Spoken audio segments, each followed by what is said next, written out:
To all IPMAT aspirants out there, welcome to part 1 of how to crack IPMAT in 30 days. This part will focus on understanding how various IPMAT exams are structured and what our topics are tested within each section. Let's dive in. Let's take a look at each of the 3 IPMAT exams. The first one is IPMAT by IIM Indore. The scores of this are accepted by IPM programs of IIM Indore, IIM Ranchi and IIM Amritsar. This exam has 3 sections, 2 of which are quantitative aptitude, the first one being quantitative aptitude for short answers and second one being the multiple choice questions. The first section has 15 questions in a span of 40 minutes, the second one has 30 questions in a span of 40 minutes, and the last section is verbal ability section, which consists of 45 questions on verbal ability at a span of 40 minutes. Overall, there are 90 questions, each question is carrying 4 marks, so you are given marks from 360. The next one is the IPMAT Rohtak. Here we have a similar timeline of 120 minutes and 3 sections consisting of 40 minutes each. But the interesting point here is this one has a section on logical reasoning, whereas there was no separate section on logical reasoning in IPMAT Indore. So we have 3 sections: quantitative aptitude, verbal ability and logical reasoning, each section having 40 questions and each section having 40 minutes. Then we have the JIPMAT, which again has, first of all, the big difference is 150 minutes compared to 120 minutes with the other two. Second difference being there is no sectional timeline, so you have entire 150 minutes at your disposal. And the third and the another key difference is the number of questions. While IPMAT Indore had 90, IPMAT Rohtak had 120, JIPMAT has exactly 100 questions. So you have 33 questions in quantitative aptitude, 33 questions in logical reasoning and data interpretation, and 34 questions in verbal ability. But you're free to navigate across all the questions in the span of 150 minutes. All right, let's look into the next segment, which will talk about how the results of these exams are evaluated. All right, so let's take a look at the quantitative aptitude syllabus that is typically found in all the IPMAT exams. The QA syllabus can be broken down into 6 different buckets, starting with arithmetic, numbers, modern maths, geometry, algebra, and higher maths. Among these 6 brackets, we have different topics. So for example, the arithmetic has ratio, percentage, profit and loss, and so on till mixtures and averages. And then we have numbers, basic numbers, LCM, HCF, divisibility, and so on. In modern maths, we have permutations, combinations, progressions, which are like AP, GP, and set theory. And then in geometry, we have geometry, which is triangles, quadrilaterals, circles. We have mensurations, like questions on area, questions on volume, etc. for 3-dimensional figures. Then we have trigonometry, which talks about sine theta, cos theta. Now, some people categorize trigonometry in the modern maths. It is just my own assessment of where, in what bracket you should be studying trigonometry.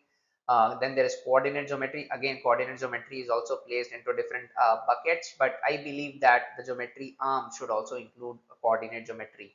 Then algebra, we have linear equations. Now, linear equations are typically easier than quadratic equations and polynomials, primarily because they are more common. Hence, you have to solve more questions on linear equations, so that comes naturally to you. But again, there are questions on algebra. As we go ahead, we have inequalities, modulus, logarithms, and functions. Now, what I know about algebra is, like, the more closer you are to the concept, the better your chances in terms of solving it correctly.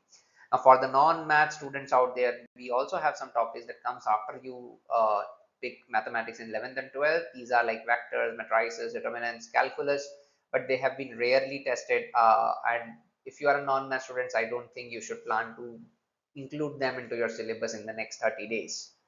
All right, that's it. Let's take a look at the syllabus for logical reasoning and data interpretation. This can be divided into 5 major headers, starting with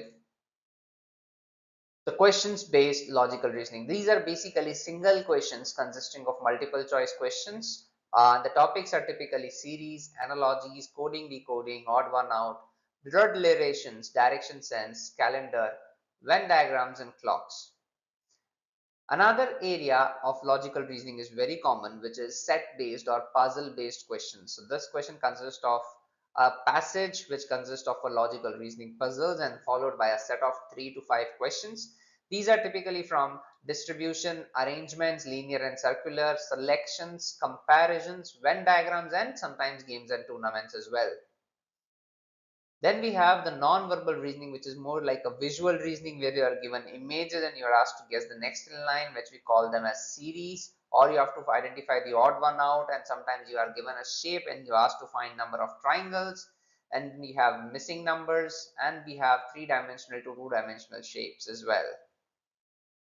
Next we have is the critical reasoning. This is more like the verbal reasoning side of things, where you are given a set of statements and you are asked to find assumptions or infer something from those statements, identify which is the cause and what is the effect, or maybe what strengthens the argument, what weakens it, or maybe you are asked to summarize something that is given in the question part. So these are more on the critical reasoning, verbal reasoning side of things. Then we have data interpretation, where you are given a set of information either in the form of bar graph, table, pie chart, and line graph. Next, we have the verbal ability and reading comprehension sections for the 3 IPMAT exams. This section consists of 4 major headers, starting with vocabulary based questions. The vocabulary based questions are typically around synonyms, antonyms, spellings, fill in the blanks, word usage, odd one out, meaning.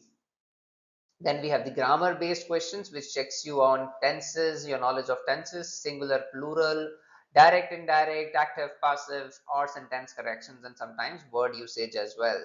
Then we have the verbal reasoning ability, where we are where we are tested on our knowledge of idioms, proverbs, and phrases, along with some questions on parajumbles. One of the very common questions on VA sections across all aptitude exams is parajumbles. Then we have para completion. Para completion typically talks about you're given a paragraph and the last statement of which is missing, and you're supposed to identify which of the following choices completes the paragraphs in the best manner. Then we have the usual reading comprehension. We are given a big passage followed up by some certain questions also attached to it. These questions can be direct, which takes information from what's given in the passage, or sometimes can be about specific word or specific para usage based questions. Sometimes they can also talk about what can be inferred from the select portion of the passage. Sometimes there can be you're given different kinds of questions around critical reasoning, and then can also be asked on what is the tone of the author while describing the passage. Is it argumentative? Is it conclusive? Is it skeptical? And so on. Yes, so this is it. I wanted to wish you all the very best for your IPMAT exams and hope this whole 30-day strategy sort of works out for you. Thank you.